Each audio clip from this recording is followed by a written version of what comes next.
एक समय की बात है, एक छोटा सा शहर हुआ करता था। उस शहर बहुत ही मशहूर बाजार लगता था और जगह जगह खाने पीने वाले ठेले लगे रहते थे। वहाँ हमेशा खाने पीने वालों की भीड़ लगी रहती थी, पर सबसे ज्यादा भीड़ एक मोमो बेचने वाले के पास लगी रहती थी। उस मामा वाले का नाम श्याम सुंदर था। उसका मोमो बहुत ही मुझसे दूर था। लोग दूर दूर से मोमो खाने आते थे। श्याम सुंदर मोमो बेचकर बहुत ही अच्छा कमा लेता था। एक दिन की बात है जब रामू उसके ठेले के पास, उसके ठेले पर इतनी भीड़ देखकर उसे बहुत जलन होती है। वो अपने घर वापस आ जाता है। वो अपनी पत्नी को बताता है, अरे वह श्याम सुंदर तो नोट छाप रहा है, नोट। बहुत लोग उनकी दुकान पर खाने आते हैं, मैं तो देखकर हैरान हो गया। ऐसे भी लगे थे जैसे कि फ्री में मोमो बांट रहे हो। अब मुझे ये सब मत सुनाओ। वो देखो कहाँ पहुँच गया। एक तुम हो जो ढंग का एक काम भी नहीं कर सकते। अरे उनके मुंह इतना मशहूर है तो आपके पास कौन खाने आएगा।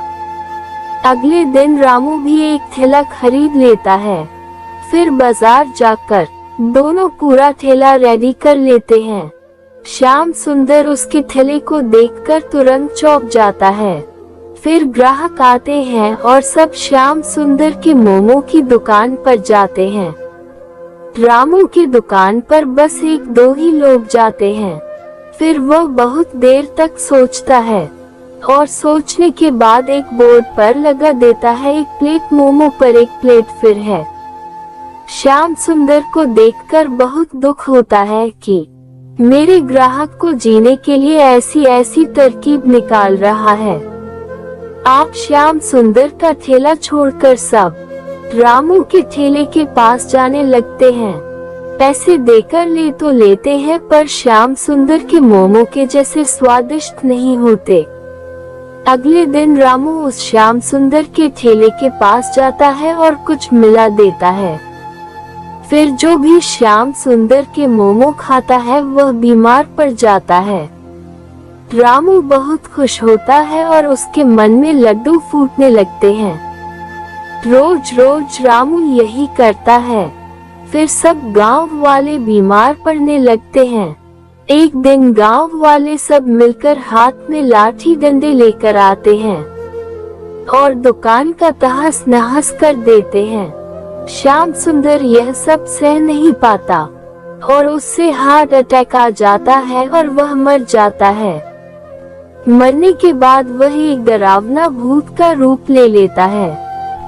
फिर अगले दिन उसका ठेला नहीं लगता। फिर सब रामू के दुकान पर मोमो खाने जाते हैं।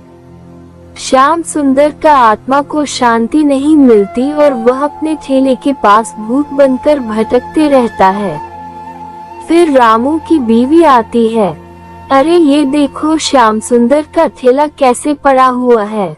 मुझे तो लगा ही नहीं था कि तुम इतना बड़ा काम कर पाओगे, पर तुमने तो कर दिखाया। वैसे एक बात तो बताओ, तुमने आखिर उस छोले में डाला क्या था जिसे लोग बीमार पड़ने लगे। फिर उसकी पत्नी वहां से चली जाती है और श्याम सुंदर का भूत सारी बात सुन लेता है वहां खड़ा होकर। ये सब कुछ रामू का किया कराया था। मुझे नहीं पता था कि इंसान ऐसे होते हैं और मेरे मरने पर यह इतना हंस रहा है। मैं इसे नहीं छोड़ूंगा। श्याम सुंदर को उस रामू पर बहुत गुस्सा आ रहा था।